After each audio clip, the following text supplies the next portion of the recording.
It's wALT with 101 WKQX. We are here in the AT&T Access Granted Lounge, and I am with Mike and Chester of Linkin Park. Guys, it's a pleasure to hang out with you guys. Thank you for having us.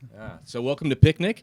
I got to tell you, I've been living with the Hunting Party for a couple of months now, and congratulations, because I think you guys have really pushed the envelope yet again on this record. I liken it to, I think you might get this analogy, I liken it to the first time I listened to Ministry's The Land of Rape and Honey.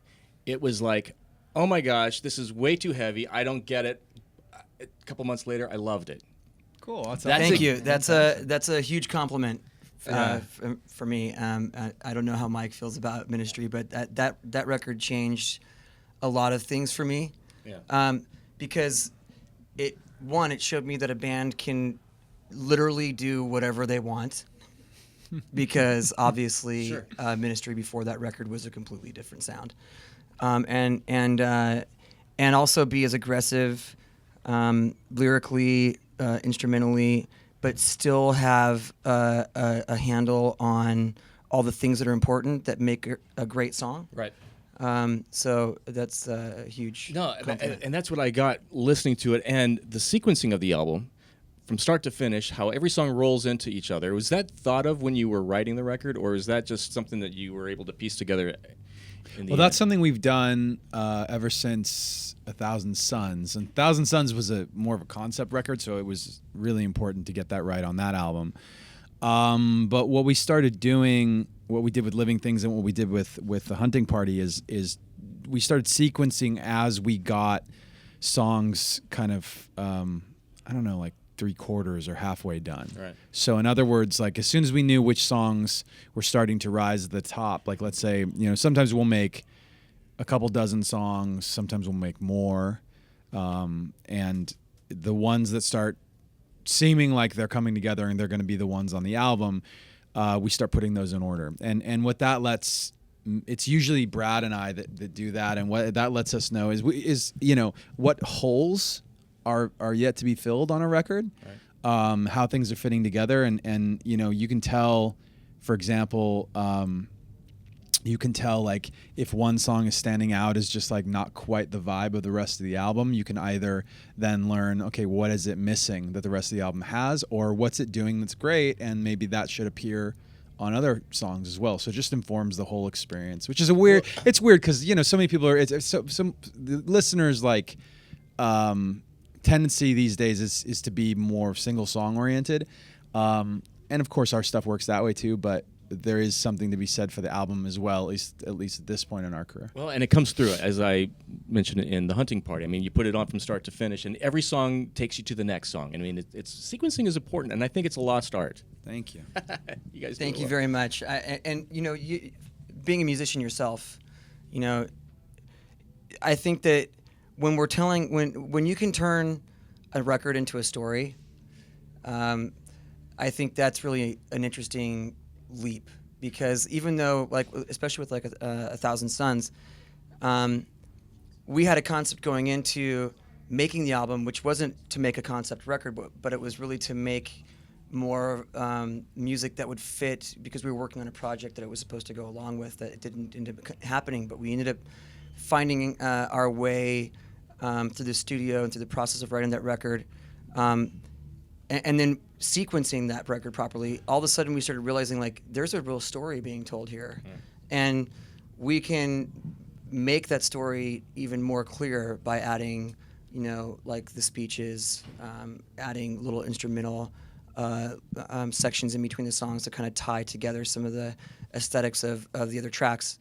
And suddenly we had a record that turned into a concept record unintentionally. Right. Even though it wasn't written that way, but strictly because of the way we sequenced a lot of the songs. Sure. Now, in a day and age where alternative radio is just littered with synthesizers everywhere, there's synths on everything, you guys decided to make a record that is markedly more guitar-driven.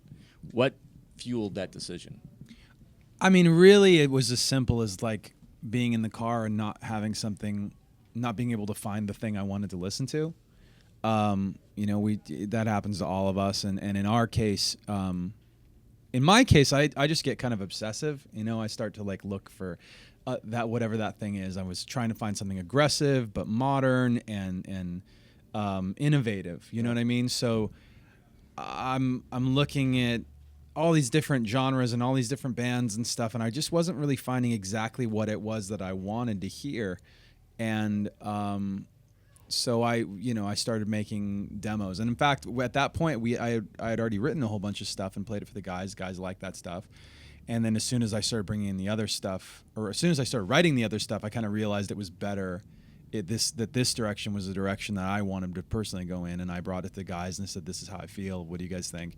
And eventually, everybody really got into that. So that is to say that this is a more aggressive record. If you haven't heard The Hunting Party, it is a more aggressive, guitar-driven, live band-driven album. But that's not at the expense of experimentation. Right. It's not at the expense of There's great sound design, songwriting, and lyrics and melody too. But it is louder and more aggressive than most of our stuff, and definitely most of the stuff that people hear on the radio. Right.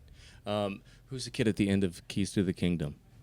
There's kids all over the album. I mean, I tend to not want to really talk about which kid is what, but we put a bunch of basically we had dozens of little audio clips from basically they were usually from our phones. Right. And sometimes you're shooting a little video of somebody, you're shooting a video of your kids or just stuff that's going on, and a lot of that stuff we experimented with various ones when we were sequencing things. Just tossed it in. But the story behind that, if you haven't heard, the clip is at the end of the first song. There's a clip of a kid saying, "I'm not allowed to say certain things." Right.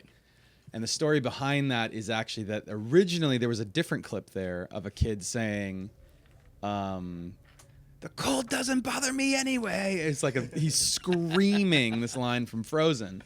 And that was the sequence, and then that was in the transition. And when we were wrapping things up, our attorney said, "Hey, we do need to check in with Disney and say is it okay to use this line?" And Disney, long story short, we couldn't come to an agreement about that usage. They didn't really want to. Truth be told, they didn't really want to let us do it, right. And it just got difficult, and we just said, "You know what, forget it." And by the way, there's no knock on Disney there. If you had the biggest, animated movie, whatever, is it the biggest of all time? I don't know, but Frozen is. It is the biggest of all time.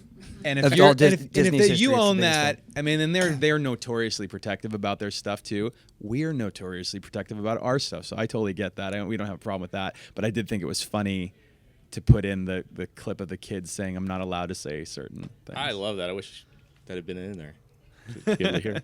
I have a question here that somebody tweeted in. It's kind of a bizarre question, Mike. He wants to know whether you'd rather be. It's from B Fountain 7. Okay. He wants to know whether you'd rather be blind or deaf, being that you do art and music. Oh man! Why would you rather want to be either of those things? I don't know. If you're gonna die, how would you rather die? It's I would rather not die. I don't know. I choose neither. I don't know if it'd be a coin toss for me. I don't think either one would be preferable. I would go 50-50. I would lose sight in one eye and maybe hearing in one ear, and be able to navigate myself around a little bit. So a couple weeks into the Carnivores tour, how's that going so far? Good? Yeah. Really good. It's going awesome. All the bands are great. Everybody in each band, they're stand-up people. All the crews they're all good guys too, and it's little things that make a big difference when you're touring. We've always, from early on, we had some bad experiences on tour with bands that thought they were really awesome, and everyone should treat them like they're really awesome, and their crews thought they were even more awesome because they were associated with those bands, and that just really left a bad taste in our mouth. So ever since then, we've made a vow to ourselves as a band, and also we made it clear to our crew that everyone who's on the stage deserves to be there, and everybody working backstage needs to be treated with respect and needs to have the ability to do their job properly. and God forbid something happens where you need to borrow our gear, or we need to borrow somebody else's gear. If they have a great relationship and things are moving smoothly, everybody has each other's back, and that's kind of the thing that we've always strived for, and that's all of those things make a big difference when you're on the road, and then you couple that with everybody being really cool people. It's awesome. It seems like it's a great tour, and I can't wait to see your set tonight because it's been a long time since I've seen you guys play, so I'm psyched to see it tonight. Chester and Mike from Linkin Park hanging out backstage in the AT&T Access Granted Lounge. Thanks, guys. Thank you.